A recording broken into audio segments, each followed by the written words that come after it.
Chapter 11. Humble, not passive. Leif Babin. Route Michigan, South Central Ramadi, Iraq, 2006.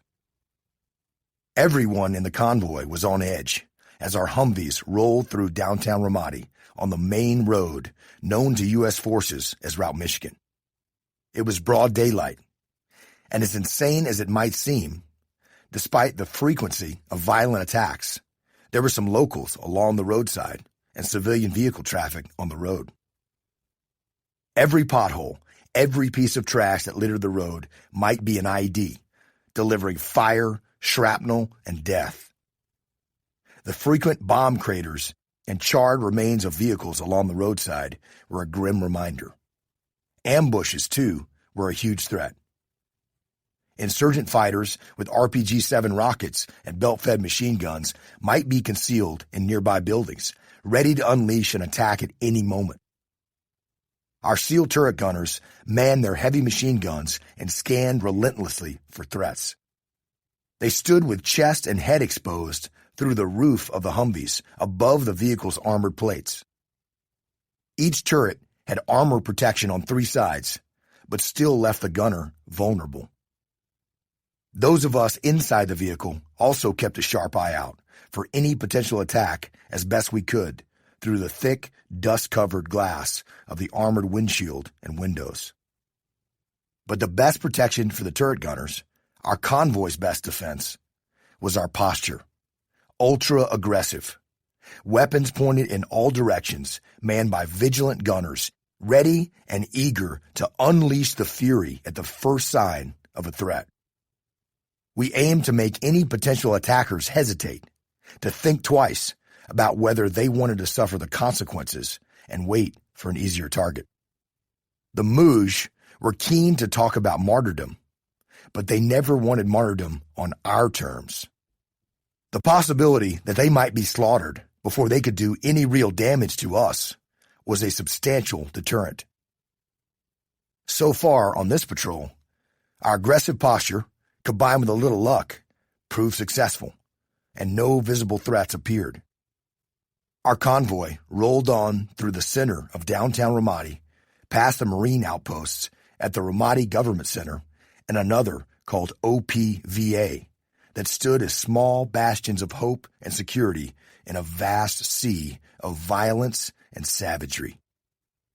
The brave Marines who manned those outposts, from Kilo and Lima companies of the 3rd Battalion, 8th Marine Regiment, endured frequent, vicious, and well-coordinated attacks from large numbers of insurgent fighters.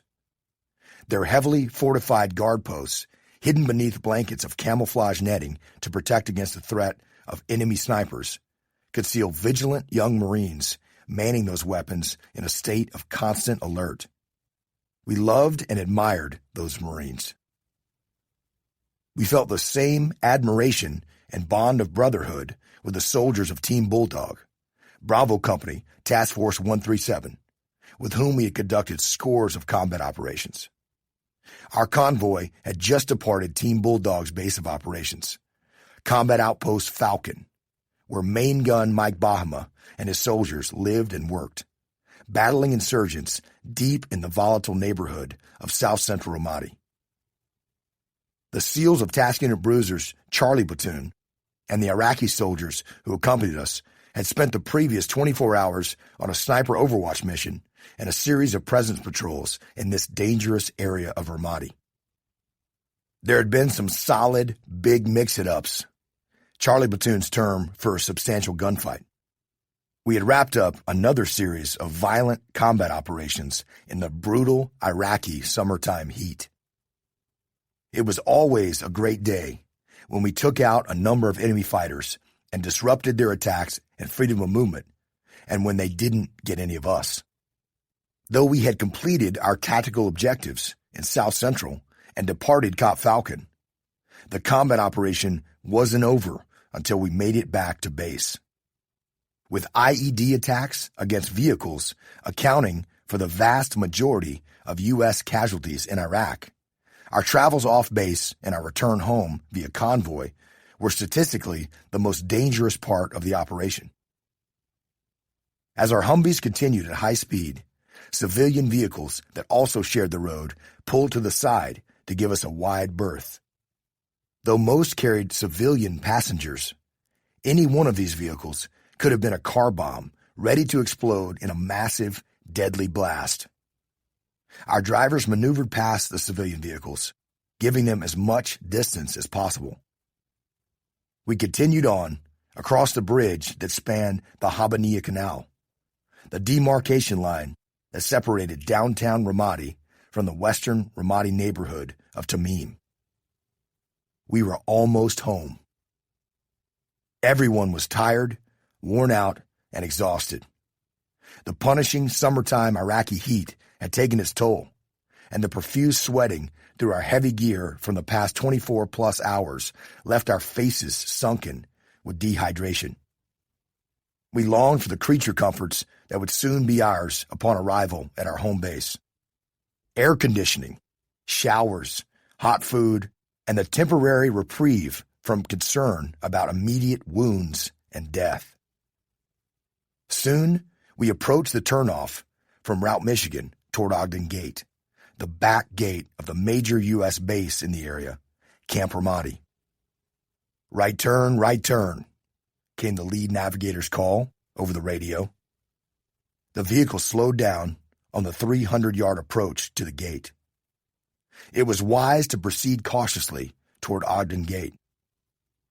The soldiers who manned the machine guns covering us couldn't be seen, hidden behind camouflage netting draped over heavily fortified security towers.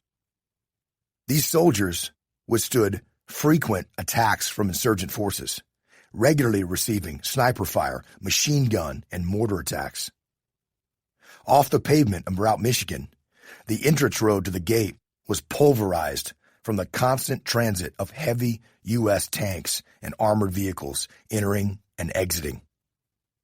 Fine sand billowed into thick clouds of dust that penetrated the air inside the vehicles. The moon dust made it difficult to breathe and obscured our vision both inside the vehicles and outside. It prevented us from seeing the next vehicle in the convoy only a few yards in front, as well as the vehicles behind. Our convoy came to a halt in front of the huge M88 tank recovery vehicle that served as the gate. When a 68-ton M1A2 Abrams main battle tank or a 27-ton Bradley fighting vehicle broke down, it needed a massive vehicle to tow it. The M88 was designed for just such a purpose. But here, at Ogden Gate, the M88 was used to block the path from any potential attack from the enemy's most devastating weapon, what we called a VBIED, Vehicle-Borne Improvised Explosive Device, what civilians called a car bomb. We checked in with soldiers at the main gate, gave them our call sign and total head count. Once we'd been cleared, a soldier hopped into the big M88, fired up the engine, and tank tracks clattering loudly, motored the behemoth out of the way so that our convoy could roll onto the base that was our home. Once on base, the turret gunners and everyone in the vehicles could relax. Every moment outside the wire, up until the second we entered the gate, was game on. But once inside, it was purely an administrative drive across the base to the section of Camp Ramadi where we lived and worked, Shark Base. With the pressures of combat temporarily lifted, there was always some joking and light-hearted banter over the radio. Our route across the base took us past the vehicle graveyard, where the twisted and burned-out hulks of U.S. and Iraqi armored vehicles were dragged and deposited after an IED attack. It was a grim reminder of the dangers just outside the wire, and how fortunate and blessed we were to have survived another operation, another convoy through that treacherous city. As we made our way across Camp Ramadi and out a side gate, the road led us around to Shark Base. We pulled our vehicles up and came to a stop in the street out front of two tin-roofed wooden buildings, our chow hall, and Charlie Platoon's planning space. All stop, came the call over the radio. Mission complete. I opened the heavy armored door to the Humvee and stepped out. After ensuring my weapons were clear and safe, I dropped them and my helmet on the desk in our platoon space and headed off to see Jocko. His office was in the main building, a large columned structure that had once been an ornate residence for elements of Saddam Hussein's regime in pre-U.S. invasion Iraq. The building was now our tactical operations center. I walked through the kitchen and into the TOC, greeting our task unit bruiser watchstanders there, the information systems technicians and operations specialists with whom we communicated when out in harm's way. These non-SEAL support personnel were a critical part of our team. I walked into Jocko's office and greeted him. God is a frogman, I said, a statement I uttered frequently upon our return. We had some close calls on that one, but we got everybody back in one piece. I informed Jocko that all personnel and gear were accounted for and safely back on base. Right on, responded Jocko with a smile. Welcome back. The more we operated in Ramadi, the more I realized that despite the most careful planning and meticulous effort to mitigate risk, the chances of horrible wounds or death were very real and ever present on all our operations. Only through divine providence did we not lose men on every operation. Because the Almighty looked out for us so often and led us through so many close calls, we were convinced that God must be a SEAL, or, in reference to our forefathers in the underwater demolition teams, a frogman. Combat is a harsh teacher, and the battlefield in Ramadi was brutal. We were constantly humbled by the dangers and immense challenges of continuous urban combat. I was the platoon commander for Charlie Platoon, and often the ground force commander, the senior leader for many of the combat operations. When we pulled off a great success and I got a little cocky, I'd quickly find myself getting humbled once again when the enemy employed an innovative tactic we hadn't yet anticipated or hit us in a manner for which we were unprepared. Most of all, I was continuously humbled by everything that I realized I could and should have done better.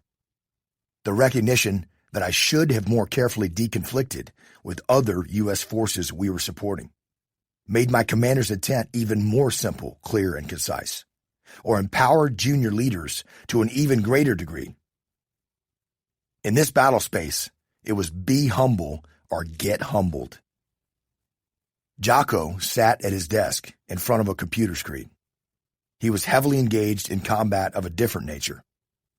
He and the task unit staff handled legions of requests from our higher headquarters, answered their continuous questions, and generated mountains of paperwork at their direction.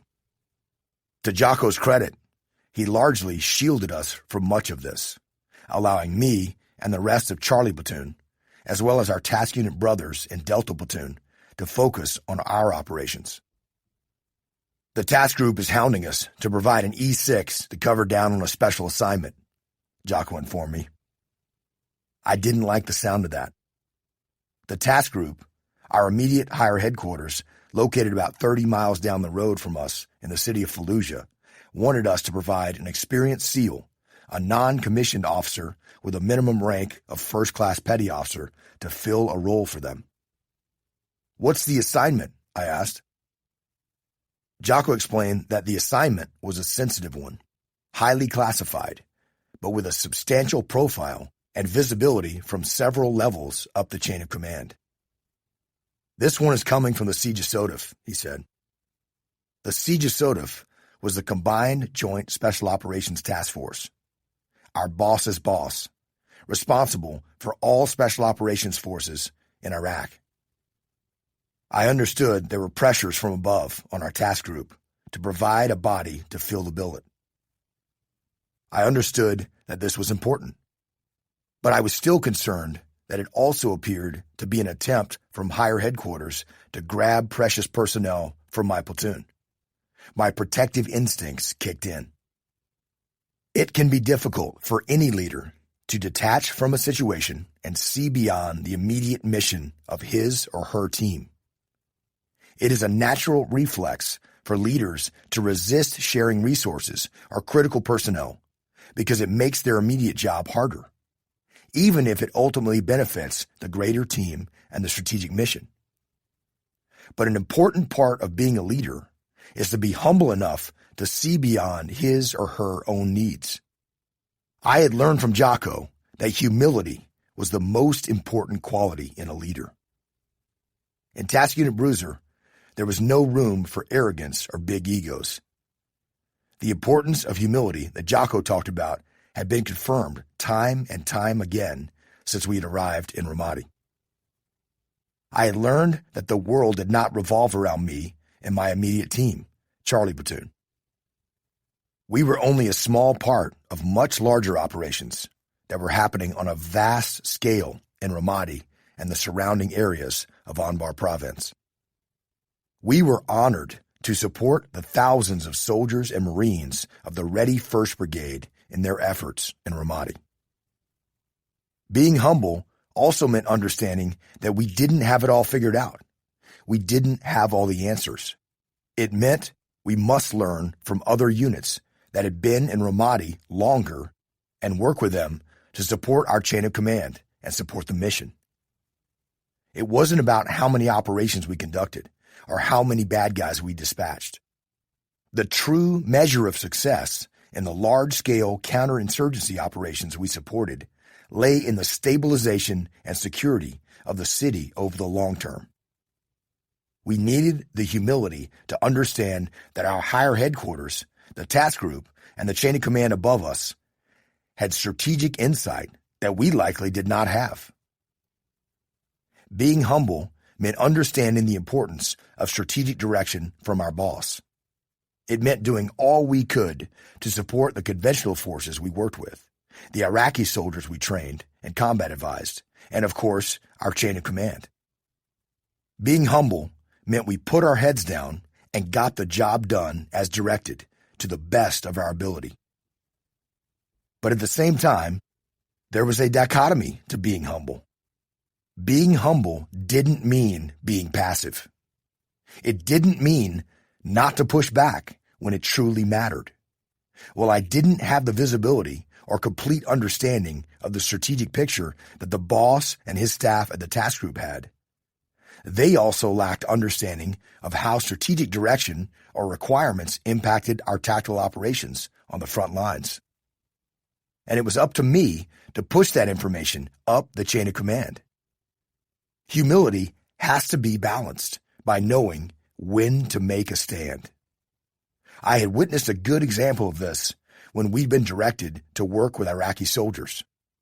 As Jocko wrote in detail in Chapter 3, Believe, of Extreme Ownership, upon Task Unit Bruiser's arrival in Ramadi, the Siege of Sodef required us and every other U.S. Special Operations unit in the theater to operate by, with, and through Iraqi security forces. That meant working alongside poorly trained, poorly equipped, and often untrustworthy Iraqi soldiers. After much initial pushback, we thought through the reasons we were being directed to do this. After fully understanding and disseminating the why to the platoons, Task Unit Bruiser accepted this mission and took it on, despite its inherent difficulties and dangers. But there were many other U.S. Special Operations units, including SEAL units, that did not. Instead of embracing the spirit of by, with, and through Iraqi troops, these U.S. units embraced the literal guidance to put an Iraqi face on U.S. operations. In some cases, that meant a single Iraqi face. Many American units had only 1 or 2 Iraqi soldiers on combat operations where the assault force consisted of 20 or 30 Americans. The Iraqis stood in the back and contributed little to the missions. To overcome this mentality and enforce the spirit of the directive, the Siege of Sodef further imposed a specific ratio of U.S. special operators to Iraqi soldiers or Iraqi police that had to be met on each operation. For every American special operator, they required that there be 7 Iraqi soldiers. This seemed reasonable enough in many parts of Iraq where there were plenty of Iraqi soldiers and the threat level was far less significant. But in Ramadi, the Iraqi army units that Task Unit Bruiser worked with were undermanned and overtasked. There simply were not enough Iraqi soldiers to go around. The limited number of Iraqi soldiers available for any one operation meant that compliance with the required ratio would allow us only 2 or 3 SEALs total on most operations. In far less hostile parts of Iraq, a combat operation with only 3 or 4 American special operators and another 12 or 16 Iraqi soldiers could be executed without endangering the lives of the entire force. But this was Ramadi, a violent terrorist stronghold and the epicenter of the deadly insurgency in Iraq. We didn't have that luxury. Against a combat-experienced, well-armed, and determined enemy, the Iraqi troops didn't count for much in a firefight. If an enemy force of 20 or 30 insurgent fighters attacked us, it was highly probable that an element made up of mostly Iraqi soldiers with only a few U.S. special operators would be overwhelmed and everyone killed. That horrific outcome was not just a theory. It had happened in Ramadi to U.S. units that were unprepared for the level of violence. As task unit commander, Jocko understood the importance of by, with, and through Iraqi security forces. In fact, he directed the opposite tact for most every other SEAL and Special Operations unit. He required that we take Iraqi soldiers on every operation. We embraced that. But when the ratio directive was issued, I talked it over with Jocko and explained what this meant to Charlie Platoon, how the number of Iraqi troops we had available was limited, and how it would endanger our SEALs and our mission. Jocko recognized that this was a time when we must push back for the good of the mission and the safety of his men. We can't comply with this directive, Jocko told our commanding officer at the task group via a phone call. I understand the reason for it. I can assure you that we will take as many Iraqi soldiers with us as we possibly can on every operation. But here in Ramadi, for the types of missions we are conducting in such dangerous territory, if we comply with this ratio, we will likely have one of our elements completely overrun. There is a high probability that they will all be killed. Our commanding officer and his staff at the task group understood. They certainly didn't want to endanger our SEAL operators or the missions we were a part of. And because we hardly pushed back on anything and had the reputation of humbly complying with direction from senior leadership, we had built trust up the chain of command. So when the task group explained the circumstances to the CJSOTF, they waived the ratio requirement for Task Unit Bruiser. As Charlie Platoon Commander, I saw the requirement to provide one of my experienced first-class petty officers for another mission in much the same way.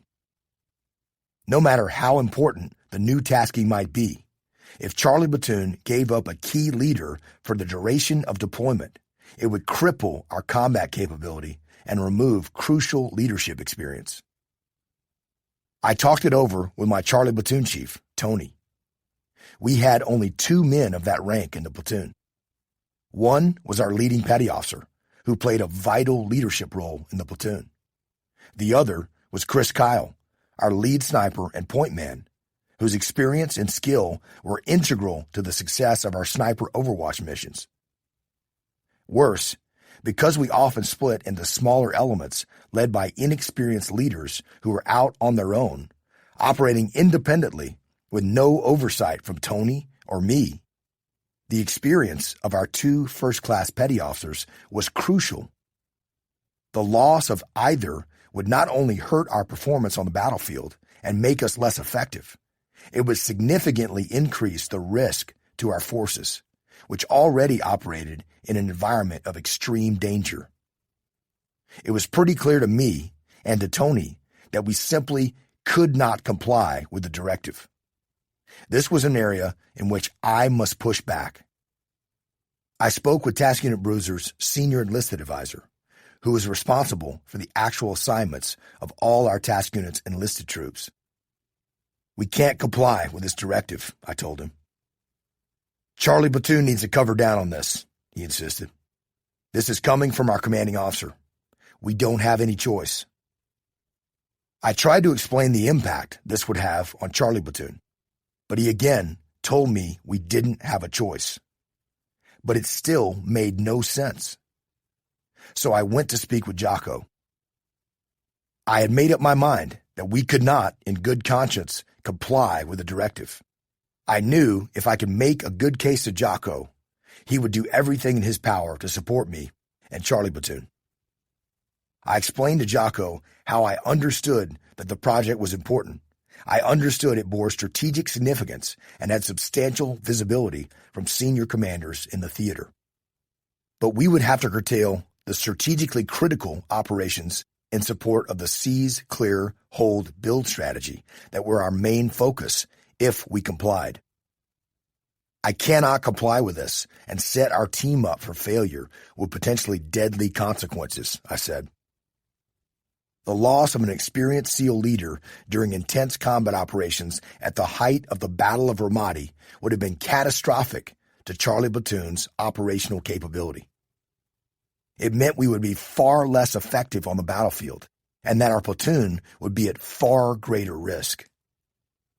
Jocko pushed back to the task group and passed along my concerns. Under pressure from the Siege of Sodif, our task group insisted that we comply. While I understood the need and the pressure on my chain of command to comply with the request, I could not passively comply with the removal of one of my key leaders to my team's detriment.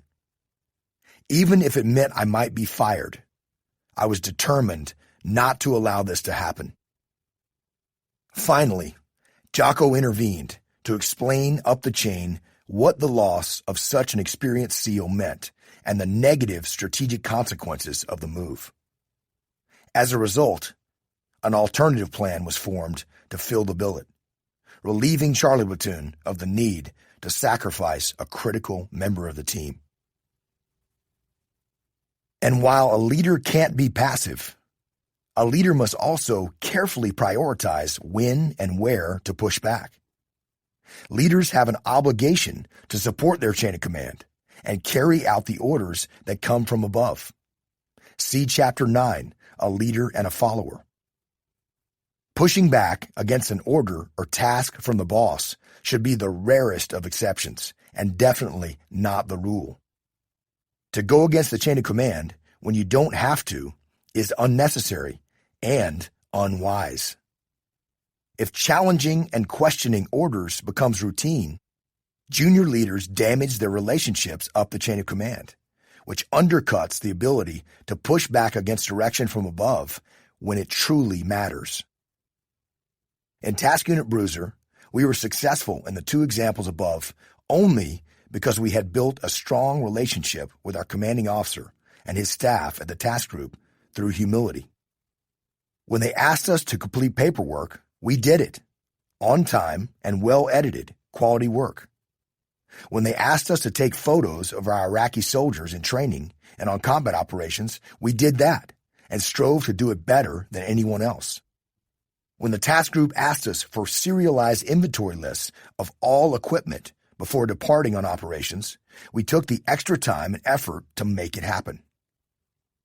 The list of seemingly unimportant requests we dealt with was significant, and with a high operational tempo of violent urban combat day in and day out, it was not easy to comply with these requests.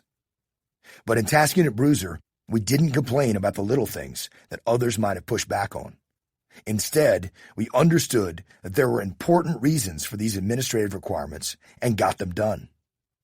More important, we knew that in doing the seemingly small things well, we built trust that strengthened our relationships with our chain of command and enabled us to challenge an order in the rare circumstances when there truly was a strategic detriment to our mission and increased risk to our troops. Staying humble was the key to developing trust with the chain of command. It was also crucial to building strong relationships with the U.S. Army and Marine Corps units we served so closely with in Ramadi, units we depended on for our survival and mission success. We had formed an exceptional working relationship with Captain Mike Bahama and his U.S. Army soldiers from Team Bulldog. As Bulldog's company commander, Bravo Company 137, Main Gun Mike led nearly 200 soldiers and 100 more Iraqi soldiers stationed at Combat Outpost Falcon, located deep inside enemy-held terrain in the heart of south-central Ramadi. He and his soldiers risked their lives for us constantly, and we risked ours for them. It was a relationship built on trust, mutual respect, and admiration. But the relationship hadn't started out that way. I first met Mike in the planning phase, before the launch of the first major U.S. operation into south-central Ramadi to implement the Ready First Brigade's seize, clear, hold, build strategy. It was a massive operation. Our SEALs would patrol into the area as the first U.S. boots on the ground. Mike's tanks and infantry troops would follow us as the main effort of the operation. As the planning took place, we were gathered outside his battalion headquarters, the home of Task Force Bandit, on base at Camp Ramadi. I walked up to him and introduced myself. "Captain," I said to Mike, using his Army rank, "I'm Lieutenant Leif Babin, SEAL Platoon Commander. We're looking forward to working with you and your team." Mike looked back at me curiously. "What are SEALs doing in Anbar Province?" he asked. "Shouldn't you guys be riding a ship in the Persian Gulf?" It was a jab. He was joking, but it was a jab nonetheless. It wasn't the way I had anticipated the conversation going. But I just smiled back. "Probably so," I responded. "But we're here in Anbar to support your efforts." Mike was a professional soldier. He wasn't being rude. But he had a lot on his plate, leading a reinforced U.S. Army company of tanks and infantry soldiers. He was likely unfamiliar with the capabilities of a SEAL platoon, and thus unsure how we could support his efforts. Besides, many of the conventional Army and Marine units had had bad experiences with Special Operations Forces, or SOF. SOF units, including SEALs, could be arrogant and egotistical. I found out later that Mike and his guys had experienced this with another SOF unit they had worked with previously. The SOF unit had treated him and his soldiers unprofessionally. They refused to share intelligence with them or include them in the planning process, and they carried themselves with an arrogance that made working alongside them problematic. It's likely that Mike expected the same from me, from our Charlie Platoon SEALs, and from Task Unit Bruiser. But I was determined to demonstrate the opposite and forge a strong relationship with him.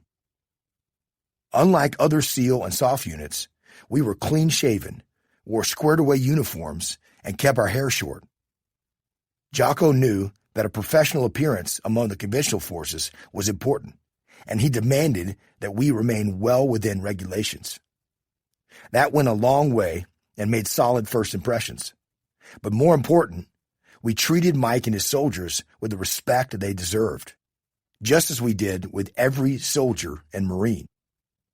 Team Bulldog and the other companies we worked with were outstanding soldiers, aggressive and determined to close with and destroy the enemy. The Army units were skilled in maneuvering their tanks. The infantry troops were fearless in their patrols and clearance operations.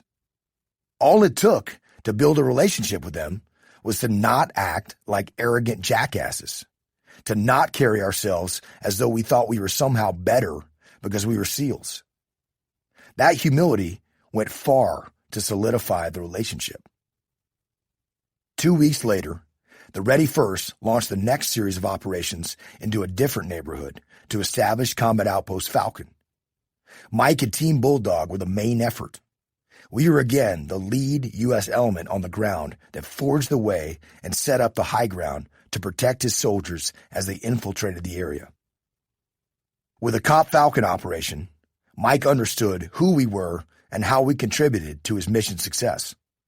Our SEALs took great risk to push forward into the most dangerous areas and set up our overwatches on the high ground and provide cover for his soldiers as they built the COP and patrolled the streets around it. But it was the smallest, seemingly insignificant things that truly solidified our relationship with Main Gun Mike and his soldiers. We had been out in a sniper overwatch position in a large building down the street from COP Falcon. After 2 days in that position, we needed resupply. We patrolled back to COP Falcon to rest and refit and prepare for the next operation. As our SEALs and the Iraqi soldiers with us made our way inside the compound to the relative safety of the combat outpost, we saw Team Bulldog soldiers hauling sandbags from a semi-trailer parked on the street up the stairwell to the third-story rooftop of the main COP Falcon building. Our guys were exhausted and ready to sit down, drop their helmets and body armor, and grab some water and an MRE, or meal ready to eat. But there were thousands of sandbags on that semi-trailer. It just didn't seem right to me to sit down and rest while these soldiers were laboring. So I asked Mike if we could help. "We're good, brother," Mike replied. "I know you've been getting after it for 2 days, and you're going to launch another operation soon. Y'all get some rest. We'll take care of the sandbags." I looked at my platoon chief, Tony Afrati. He was always ready to BTF, big tough frogman. That meant we would take on something extremely dangerous or physically challenging. Tony nodded at me.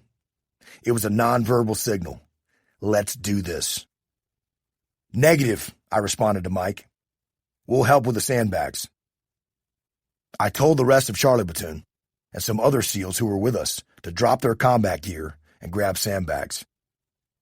There was some grumbling among the platoon. They were hot, tired, and ready for a break. Likely, there were some SEALs among us who felt they were above carrying sandbags, that somehow they were special and elite, and we should leave this work to the conventional forces. They were wrong. These soldiers were outstanding warriors, worthy of respect and admiration. They had already launched tanks with heavy firepower to rescue Charlie Platoon SEALs and our Iraqi soldiers from a deadly enemy attack. These soldiers had our back, and mutual support was the key to building relationships that enabled teams to cover and move for each other. Besides, as I thought about it, the rooftop machine gun positions we were reinforcing with the sandbags directly supported us.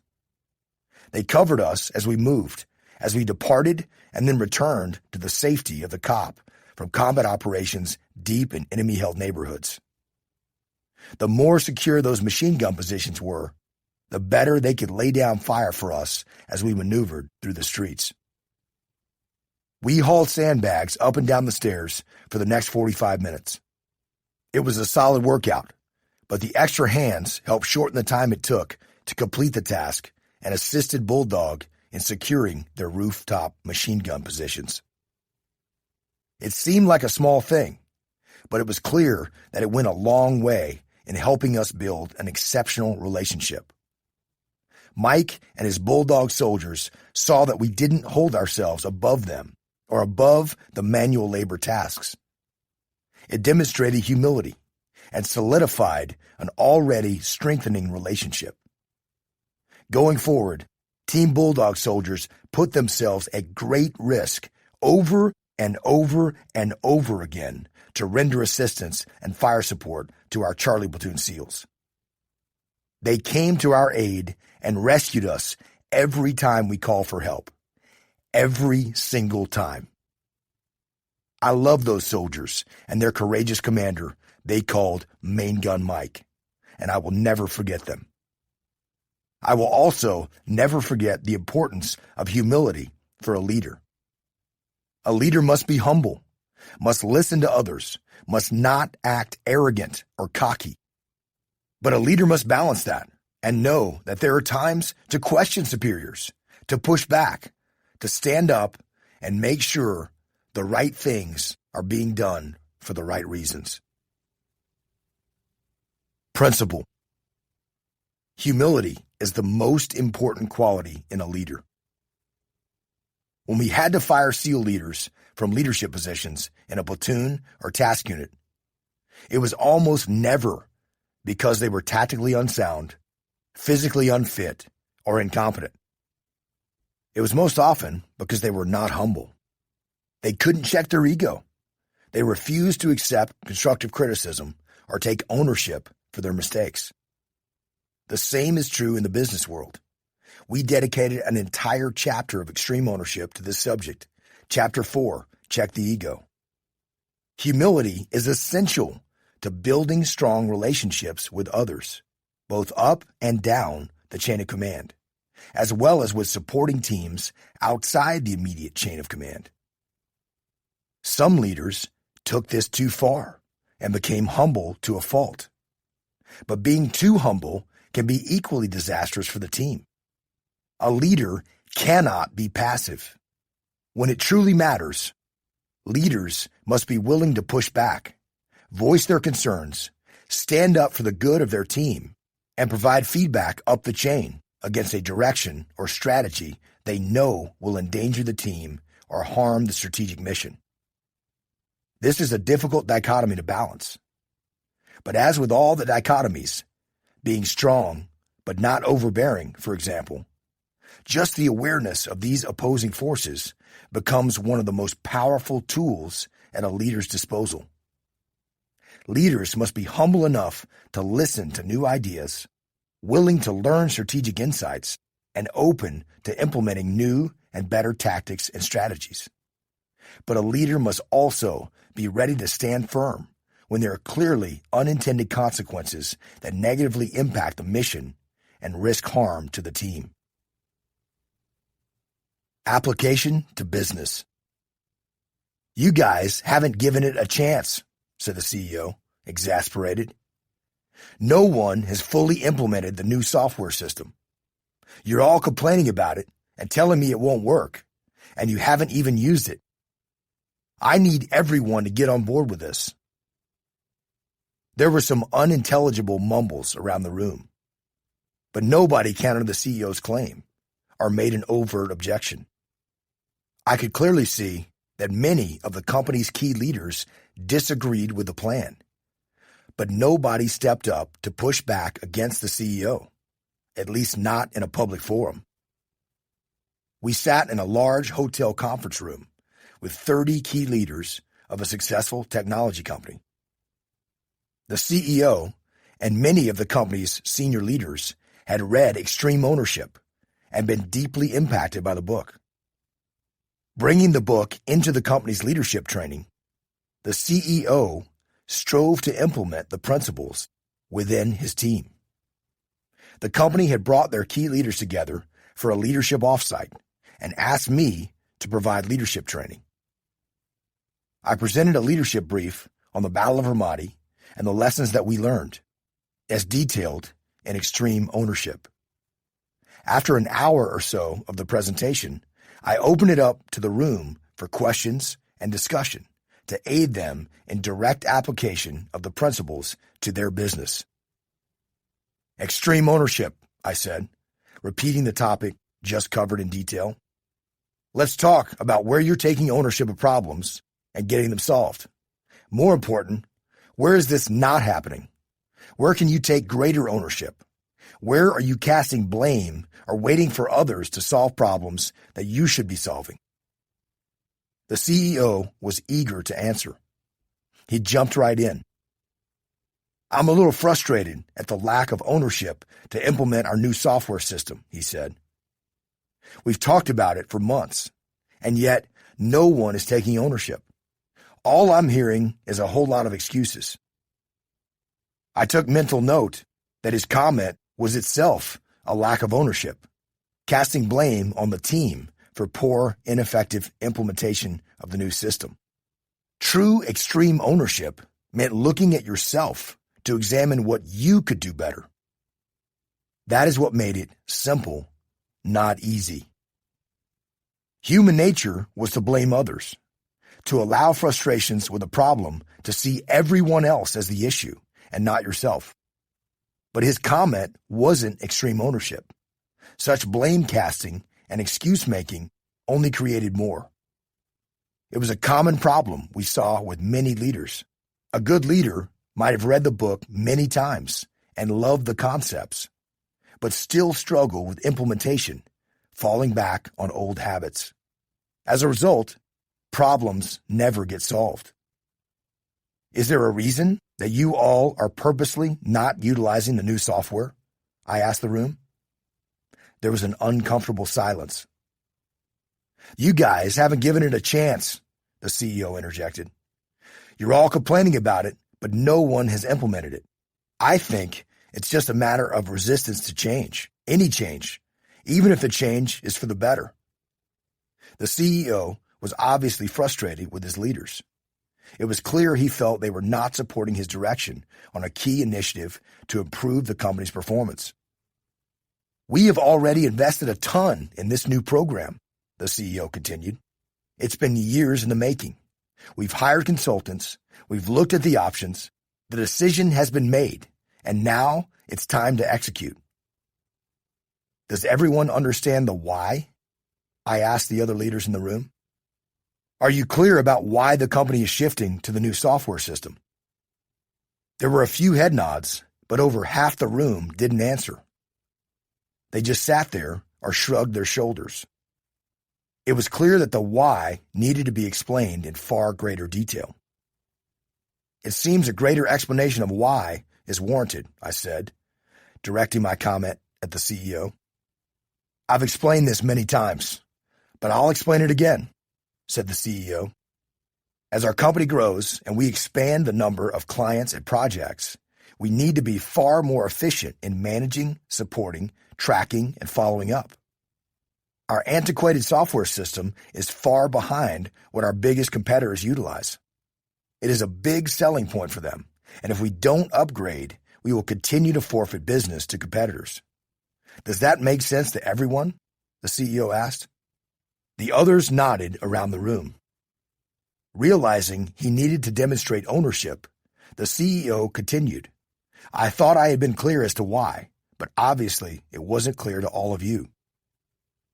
The explanation answered the questions that some in the room harbored about the new system, though clearly at least a handful of the company's senior leaders had understood the reasons behind the need for the new system.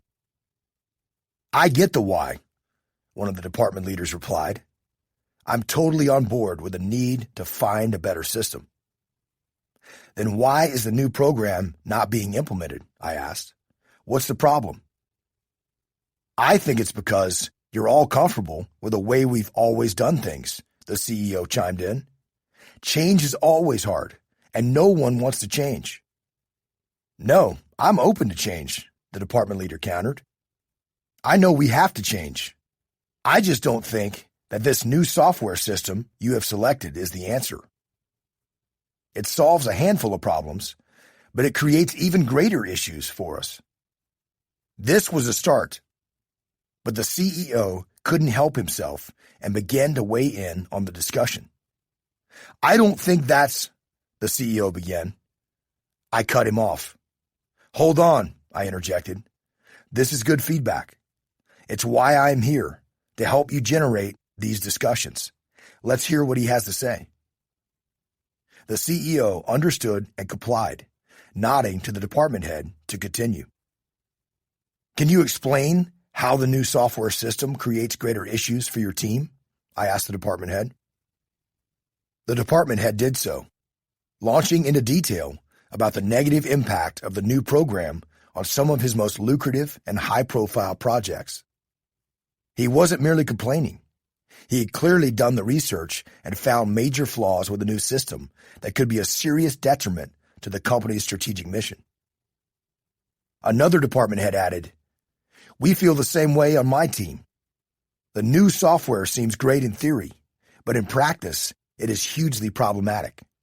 Two of my trusted frontline leaders pointed out some major flaws to me a couple of weeks back when we discussed implementing the new system." The CEO's face showed a look of concern.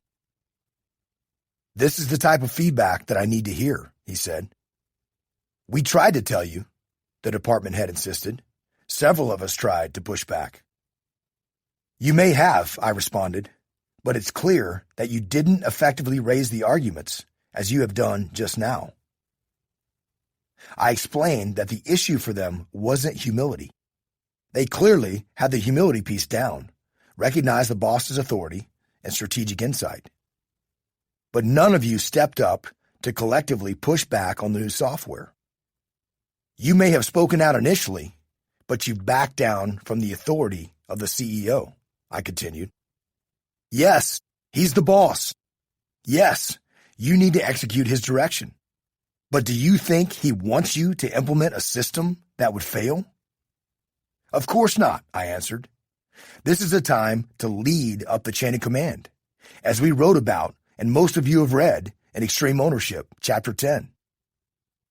I explained to the company's leaders that they must carefully prioritize where to push back. It can't be for everything. If they did, their concerns would not be taken seriously when it truly mattered. But when the strategic mission or the ultimate good of the team was at risk, those were the times that a leader must push back. To not do so, I told them, was to fail as a leader, to fail the team and the mission. This is not a new concept, I explained. Over 200 years ago, Napoleon Bonaparte addressed this very issue. In his military maxims, Napoleon states, "Every general-in-chief who undertakes to execute a plan which he knows to be bad is culpable. He should communicate his reasons, insist on a change of plan, and finally, resign his commission rather than become the instrument of his army's ruin." If you're passive, if you don't push back, I said, you aren't leading up the chain of command. The boss needs and wants your honest feedback on this. He may not even know it, I said jokingly. The rest of the group chuckled. The CEO also smiled. He clearly realized he had been overbearing in this situation.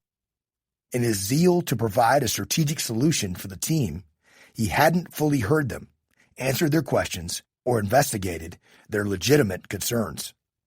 Honestly, the CEO said, I thought you all were just pushing back on this because you were resistant to change, not because you had concerns about the new system. I realize now I should have asked for your input with a listening ear, he continued, rather than shut you down the first time I heard pushback. It was a huge learning point for the CEO and a big lesson learned going forward for the team. For the sake of the company and the mission, the CEO needed to seek feedback and address the concerns of his key leaders. He needed to encourage his department heads to voice their opinions and express their disagreements. The CEO had made the common mistake of not fully recognizing the power of his position. He was the boss. He held the power, and most people wouldn't exercise the courage to confront that head on. It was important the CEO fully recognize the power of his position and the reality of a general reluctance to confront it. For the department heads and other key leaders on the team, it was a wake-up call that they were failing the team. They were culpable if they didn't push back and provide clear and direct feedback up the chain to fully explain the negative impact to the company's strategic objectives. Once the CEO understood their causes for concern, he relented and empowered the frontline leaders to develop their own solution for a new software system.